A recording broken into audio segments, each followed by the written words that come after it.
दोस्तों नमस्कार। महाकुंभ की ये सीरीज आपको कैसी लग रही है कमेंट्स में बताने का कष्ट करें। और आज मकर संक्रांति भी है, इसकी भी आपको सपरिवार हार्दिक शुभकामनाएं। उज्जैन जो हमारा पृथ्वी का केंद्र है, सदियों तक विश्व में ऐसा ही माना जाता था। उसके बारे में दैनिक भास्कर में बहुत शानदार लेख छपा है, उसकी कुछ वर्णन हम करेंगे ताकि हम इस मकर संक्रांति के पर्व को और अच्छी तरह मना पाएं और इस महाकुंभ में हमें क्या क्या सात्विक गतिविधियां करनी है उस पर भी हम चर्चा करेंगे। मकर संक्रांति की ये स्पेशल सीरीज में उन्होंने बताया है कि सूर्य के उत्तरायण पर्व के धार्मिक वैज्ञानिक महत्व व भारतीय काल गणना की समृद्ध विरासत पर इन्होंने ये सीरीज पेश की है, जिसमें लेखक जो डॉक्टर व्यास है, जिन्होंने 50 से भी ज़्यादा ग्रंथ रचे हैं, जो कि काल व टाइम जैसी दर्जनों डॉक्यूमेंट्री भी ये बना चुके हैं। जिनका पूरा नाम है श्री डॉक्टर राजशेखर व्यास। ये चिंतक हैं, लेखक हैं और दूरदर्शन के पूर्व अतिरिक्त महानिदेशक भी हैं। इन्होंने कहा कि हमारी काल गणना का मुख्य आधार ही सूर्य है। मकर संक्रांति पर यानी 14 जनवरी को सूर्य का मकर राशि में भ्रमण होता है, अर्थात सूर्य जो स्वयं भ्रमण करता है, सूर्य स्वयं भी चक्कर लगाता है, तो वह जब मकर राशि में भ्रमण करता है तो वह मकर संक्रांति पर्व के रूप में मनाया जाता है। ऐसे ही सूर्य कर्क, कुंभ, मीन और अन्य राशियों में भी भ्रमण करता है। ये चक्र चलता रहता है। काल गणना में सूर्य की ही तरह मध्य प्रदेश के उज्जैन शहर का भी खास महत्व रहा है। उज्जैनी को ज्योतिष की जन्मभूमि माना जाता है। इसका एक प्रमुख कारण है कि यहाँ पर ज्योतिष का विकास हो सका, क्योंकि दरअसल यहाँ के देवता को भी महाकाल कहा जाता है। सब कालों का काल है। काल गणना उन्हीं के नाम से चालू हुई है। आपने विश्व में शिव के जितने भी मंदिर या ज्योतिर्लिंग देखे होंगे, उनमें किसी का भी नाम महाकाल के रूप में नहीं है। या तो वो काशी में विश्वनाथ है, किसी का सोमनाथ है, केदारनाथ केदारेश्वर है, घृणेश्वर है, त्र्यंबकेश्वर है, लेकिन यहीं उज्जैन में महाकाल नाम दिया गया है। कहीं पर भी और कहीं महाकाल नाम नहीं हमको देखने को मिलता है, सिर्फ उज्जैन में ही महाकाल है। ऐसा क्यों है, यह जानने के लिए आपको भारत की आज़ादी से भी 200 वर्ष पीछे चलना होगा। विक्रम स्मृति ग्रंथ के मुताबिक अंग्रेजों के आगमन से पहले UST टाइम चलता था, अर्थात उज्जैनी स्टैंडर्ड टाइम। उज्जैन के अनुसार ही टाइम का निर्धारण किया जाता था। अंग्रेजों ने यह दर्जा ग्रीनविच मीन टाइम को दे दिया। अंग्रेजों ने आकर इसका परिवर्तन कर दिया। खगोलविदों के मुताबिक लंका से सुमेरु पर्वत तक जो देशांतर रेखा गई है, यह ठीक महाकाल मंदिर से होकर जाती है। यह ठीक महाकाल मंदिर से होकर जा रही है। लंका से सुमेरु पर्वत तक एक सीधी लाइन खींचें तो वह महाकाल मंदिर से होकर जाती है। महाकाल सिर्फ देवता ही नहीं है, वैज्ञानिक तथ्य भी है। काल गणना का केंद्र होने से जो स्टैंडर्ड टाइम है उसे महाकाल कहा जाता है। स्टैंडर्ड टाइम काल का होने से इसे महाकाल कहा जाता है। इसी वजह से विश्व में उज्जैनी ही एकमात्र स्थान है जहां काल और समय का निर्धारण बहुत सटीकता से हो सकता है। इसलिए केवल उज्जैन का शिव मंदिर ही महाकाल है। उज्जैन की इसी स्थिति के कारण जयपुर के महाराज जो ज्योतिष में और एस्ट्रोलॉजी में काफ़ी रुचि रखते थे, सवाई जय सिंह ने यहाँ वेधशाला बनवाई। इसके अलावा एक ऑब्जर्वेटरी दिल्ली में, एक बनारस में, एक जयपुर में और एक मथुरा में भी बनी। मथुरा की ऑब्जर्वेटरी बाढ़ में बह गई। बनारस में मान महल के ऊपर यह ऑब्जर्वेटरी है, वहाँ भी उसे बिजनेस सेंटर बना दिया गया, परंतु बाद में ASI ने इसे अधिग्रहण किया। उज्जैन में यह आज भी पुराने वैभव के साथ सुरक्षित है और काल गणना करने में सक्षम है। इसलिए एक मंत्र बहुत ही विश्व में प्रसिद्ध है, महामृत्युंजय मंत्र, जो कि कालों का भी काल है। ओम त्र्यंबकम यजामहे सुगंधि पुष्टिवर्धनम उर्वारुकमिव बंधनान् मृत्योर्मुक्षीयमामृतात्। ये अमृत को प्रदान करने वाला, काल के विपत्तियों को हरने वाला, रोग दोष से मिटाने वाला मंत्र है। क्योंकि समस्त काल के स्वामी यहाँ बैठे हैं, जय श्री महाकाल यहाँ बैठे हैं।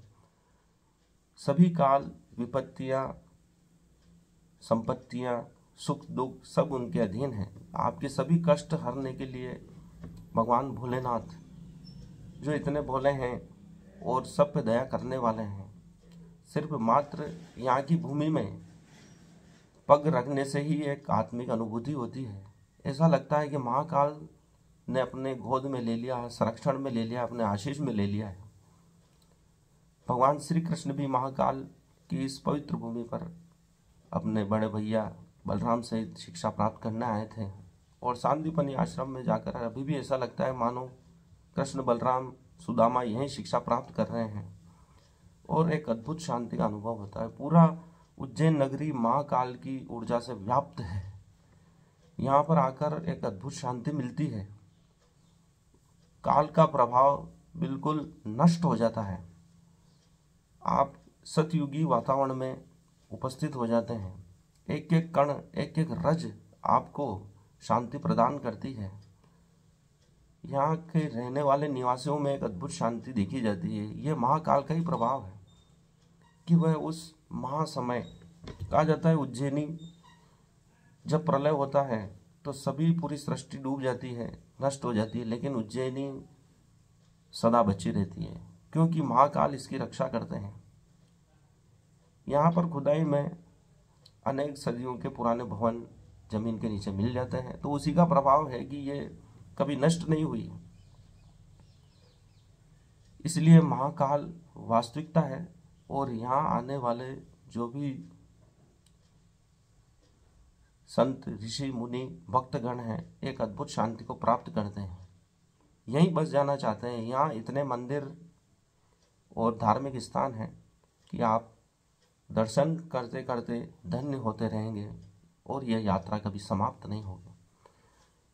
अब मकर संक्रांति की शुभकामनाओं के साथ हम महाकुंभ में जो यह समय, पवित्र समय हमारा बीत रहा है, तो उसमें क्या क्या गतिविधि कर सकते हैं ताकि हम अपने जीवन को अधिक सुंदर बना सकें।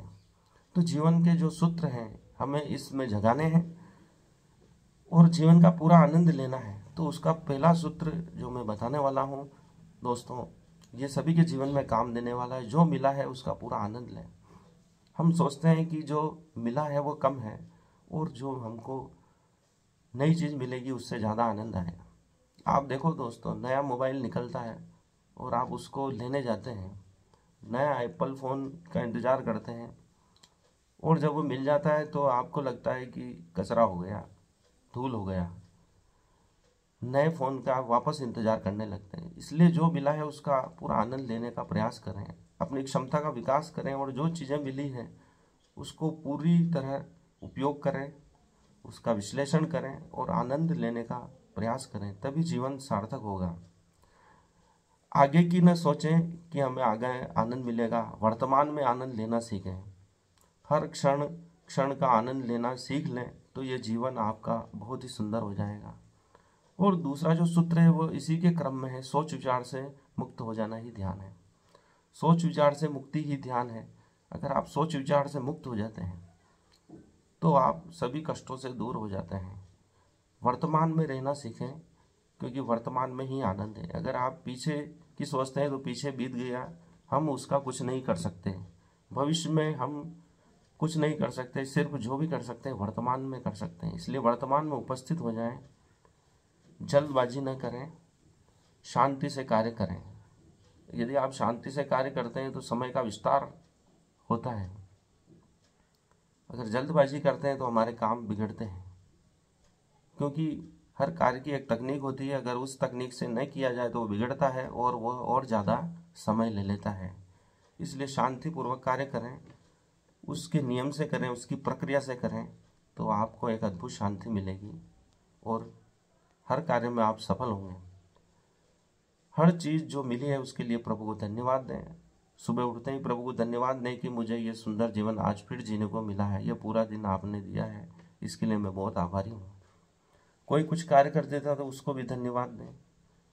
वस्तुओं को धन्यवाद दें जो आपको मिली है। सुंदर भवन को धन्यवाद दें, क्योंकि जो आपको मिला है वो किसी और को नहीं मिला है, तो उसके लिए धन्यवाद दें। और जिनको नहीं मिला है उसके लिए कामना करें कि उनको भी मिले।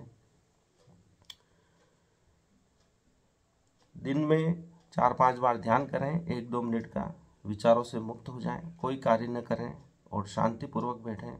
हो सके तो सांसों को रोकने का प्रयास करें, जितनी देर रुकें उसको रोकें, फिर छोड़ दें, फिर सांस को जितनी बार निकल सकती है उतना निकालें, फिर उसको रोकें। ऐसी प्रक्रिया को 4-5 दिन में करें तो आपको काफ़ी स्वास्थ्य लाभ मिलेगा, शांति मिलेगी। सुनने की कला का विकास करें। हम लोगों की बातों को ध्यानपूर्वक नहीं सुनते हैं और गलत अर्थ निकाल कर विवाद पैदा करते हैं, इसलिए दूसरों की सुनना सीखें तो वे भी हमारी बातें सुनेंगे। इसलिए दुनिया को समझने का बेहतर विकास होगा। हम समाज को, अपने परिवार को, अपने लोगों को अच्छी तरह समझ पाएंगे और उनमें सामंजस्य बैठा पाएंगे और चीज़ों को याद रख पाएंगे। ये विद्यार्थियों के लिए भी उत्तम है, क्योंकि जो ध्यानपूर्वक सुनता है वही परीक्षा की सफलता को बुनता है। एक संत ने बहुत अच्छी बात कही थी कि जब भूख लगे खा लो और जब नींद आए तब सो जाओ। अर्थात अपने शरीर की सुनो, शरीर क्या मांग रहा है। यदि भूख लग रही है तो आप उस समय उसे खाना देना है, यदि उसे विश्राम की आवश्यकता है तो विश्राम देना है। यही स्वास्थ्य का नियम भी है। जब तक हम शरीर की नहीं सुनेंगे बीमार होते रहेंगे और सफल नहीं होंगे। शरीरम सर्वार्थ खलु साधनम, यदि शरीर स्वस्थ नहीं है तो आप उद्यम भी नहीं कर पाएंगे और सफल नहीं हो पाएंगे। इसलिए दोस्तों, अपने शरीर को स्वस्थ रखें, उसकी सुने, क्योंकि महान संत ने कहा है कि जो शरीर की सुनता है वह हर सफलता को बुनता है। यदि आप बहुत सारे काम करते हैं तो उसमें वरीयता तय करें कि कौन सा काम आपके लिए सबसे ज़्यादा महत्वपूर्ण है, उसे सबसे पहले करें। एक डायरी में लिख लें कि आज मुझे ये करना है, और जो सबसे ज़रूरी है उसे सबसे पहले लिखना है। और दूसरा तरीका, क्योंकि हर व्यक्ति का स्वभाव अलग होता है, तो वह यह तय नहीं कर पा रहा है कि मुझे सब काम करना है, तो वह सभी कामों को एक साथ करें। जैसे कि डॉक्टर राही मासूम रजा बहुत सारी स्क्रिप्ट लेकर नीचे बैठते थे एक गद्दे पर और सभी को एक साथ लिखते थे। जिस जिस स्क्रिप्ट का विचार आता है उसमें लिखने लगते हैं। जब महाभारत के कलाकार उनके घर पहुंचे तो उन्होंने देखा कि वो एक फिल्म की स्क्रिप्ट भी लिख रहे हैं और महाभारत की स्क्रिप्ट भी लिख रहे हैं। तो किसी कलाकार ने पूछा कि गुरुजी, आप ये सब कार्य एक साथ कैसे कर लेते हैं? तो डॉक्टर राही मासूम रजा ने कहा कि इसी में मुझे आनंद मिलता है, मेरे कार्य करने का तरीका यही है। जब इस फिल्म के बारे में कुछ विचार आता है तो तुरंत लिख लेता हूँ। जब महाभारत के संवाद लिखने होते हैं और कोई बेहतरीन आइडिया मिलता है तो मैं उसमें तुरंत लिख लेता हूँ। इसलिए मेरे सभी काम एक साथ चलते हैं। हर व्यक्ति का कार्य करने का तरीका अलग अलग होता है।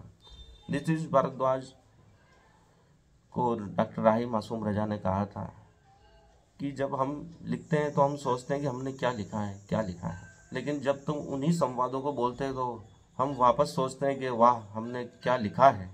अर्थात नीतीश भारद्वाज उसका जब वाचन करते हैं महाभारत में तो उसका प्रभाव बहुत ही उत्तम पड़ता है। तो तब मालूम पड़ता है डॉक्टर राही मासूम रजा को, हाँ यार, वास्तव में मैंने बहुत अच्छा संवाद लिखा है। इसलिए हर प्रतिभा अलग हो सकती है। आप अपनी नेचर को, अपनी प्रकृति को जानें और कार्य को कैसे करना है, क्योंकि कार्य तो आपको ही करना है, सभी कार्य करना है। किसको वरीयता देते हैं या एक साथ करते हैं, परंतु उसमें 100% अपना दिमाग दें। जिस क्षण आप जो कार्य कर रहे हैं उसी में रम जाएं, चाहे बहुत सारे कार्य कर रहे हो। भगवान विष्णु के बहुत सारे हाथ हैं, सहस्त्र हाथ हैं, सहस्त्र मुख हैं। विराट रूप में उनके सभी मुख अलग अलग एक साथ कार्य कर रहे हैं, हाथ भी एक कार्य कर रहे हैं। जीव उनके मुख से जा रहे हैं तो दूसरे जीव से उत्पन्न हो रहे हैं। एक से अग्नि बह रही है, एक से जल धारा बह रही है, एक से वायु निकल रही है। इस प्रकार उस विराट रूप के सभी कार्य एक साथ चल रहे हैं। अगर आपकी क्षमता हो तो सभी कार्य एक साथ कर सकते हैं, नहीं तो आप वरीयता तय करें कि आपको कौन सा कार्य सबसे पहले करना है, फिर वरीयता के क्रम से दूसरे कामों को संपूर्ण करते जाएं, निपटाते जाएं। ओशो ने कहा कि आपकी कार्य क्षमता 2 प्रकार की होती है। अगर आप थक जाते हो और सो जाते हो तो आपके कार्य अधूरे रह जाएंगे, लेकिन आप थक जाते हो और तीव्र गति से कार्य करना शुरू कर देते हो तो आपकी दूसरी ऊर्जा कार्य, जो संचित ऊर्जा है, वह कार्य करती है। जब हम देखते हैं कि खिलाड़ी दौड़ते हैं और वह थकने को लगते हैं तो और तेज दौड़ने लगते हैं और वही खिलाड़ी विजेता होता है। अंतिम समय में अपनी ऊर्जा को बढ़ा देता है, पूरी ऊर्जा को लगा देता है, क्योंकि हमारी एक्स्ट्रा ऊर्जा हमेशा शरीर में बची रहती है। आप सोचें कि आपके घर में आग लगी है और आप सो रहे हैं भयंकर नींद में, तो वह ऊर्जा कहाँ से आती है? आप एकदम भगते हैं, पानी भरकर उसको बुझाने का प्रयास करते हैं, भाग दौड़ मच जाती है। या कोई अचानक घटना होती है तो आप एकदम जागरूक हो जाती है, वह ऊर्जा कहाँ से आती है? अर्थात शरीर में हमारी एक संचित ऊर्जा और रहती है, उसका उपयोग करके हम सफलता को प्राप्त कर सकते हैं। विद्यार्थी सोचते हैं मैं थक गया हूँ, नींद आ रही है, नहीं पढ़ूंगा रात को, और सो जाते हैं, और दूसरे दिन फिर सोचते हैं कि फिर पढ़ूंगा। इस प्रकार वह टालते रहते हैं और पूरा वर्ष निकल जाता है और हम पूरा कोर्स याद नहीं कर पाते हैं। तो उस संचित ऊर्जा का उपयोग करें, थक जाएं तो वापस अधिक दुगनी गति से पढ़ना शुरू करें, तो आप अवश्य सफल होंगे। दोस्तों, जितना हो सके दिन में मौन रहें। यह महत्वपूर्ण सूत्र है जो महान संतों ने इसका उपयोग किया है, ऋषि मुनियों ने उपयोग किया है। ऋषि मुनि या जो आधुनिक संत भी है, कई कई दिनों तक, कई महीनों तक मौन में चले जाते हैं, बोलते नहीं हैं। गांधी जी भी मौन में चले जाते थे, उससे उनको उत्तम विचार मिलते थे। रविन्द्रनाथ टैगोर दिन में कई कई घंटे मौन रहते थे, किवाड़ बंद कर बैठे रहते थे, तो तब उनको उत्तम कविता प्रकट होती थी। उनका ऐसा मानना था कि मौन में ईश्वर उन्हें नई कविता प्रदान करता है। मौन में बड़ी शक्ति है। जितना हो सके चुप रहो दिन भर, बहुत जरूरी हो तभी उत्तर देवें। आपको ऐसा लगे कि भाई मेरे उत्तर देने से एक परिवर्तन होगा, बहुत अच्छी घटना घटेगी और मैं जो बोल रहा हूँ उससे श्रेष्ठ प्रभाव पड़ेगा, तभी बोलें। यह जीवन के महत्वपूर्ण सूत्र है, इनका उपयोग कर हम अपने जीवन को धन्य बना सकते हैं। दोस्तों, आपको वीडियो कैसा लगा? इसे लाइक करें, शेयर करें, कमेंट्स करें, और भविष्य में कैसे वीडियो बनाए जाएं, किन विषयों पे बनाए जाएं, उसके लिए आप कमेंट्स कर सकते हैं। धन्यवाद, आपको हार्दिक आभार।